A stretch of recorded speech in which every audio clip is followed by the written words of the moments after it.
कश्मीरी ॿारनि यकजहतीअ लाइ हिकु रैली कढी वई आहे जेका गंबट प्रेस क्लब पहुती आहे।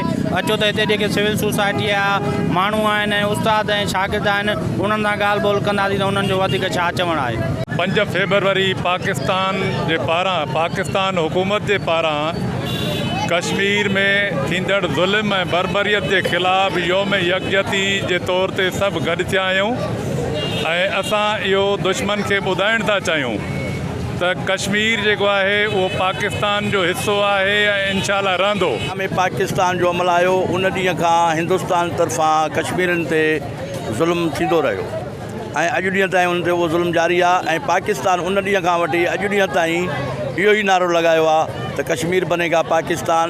कश्मीर जे अवाम सां गॾु आहियूं जेको योम यकजहती जो ॾींहुं असां मल्हायूं था ॾिहाड़ो पूरो पाकिस्तान नौजवान नंढो हुजे या वॾो हुजे उस्ताद हुजे या शागिर्द हुजे या सिविल सोसाइटीअ जो को बि माण्हू हुजे असां कश्मीरनि सां हर वक़्तु गॾु आहियूं जो असां पंहिंजे खून जो हिकु हिकु कतरो फुड़ो बि पंहिंजे उन्हनि तां कश्मीरी भाइरनि तां क़ुर्बान कंदासीं। यकजहती कश्मीर जे करे गॾु थिया आहियूं हीअ रैली कढी आहे। इन में असां उन्हनि इंडिया वारनि ज़ालमनि खे इहो सबक़ ॾियूं त कश्मीर पाकिस्तान आहे, कश्मीर पाकिस्तान कश्मीर बनेगा पाकिस्तान। कैमरामैन अहमद अली उॼाणा गॾु मोहम्मद अली उॼाणो अवामी आवाज़ TV गंबट।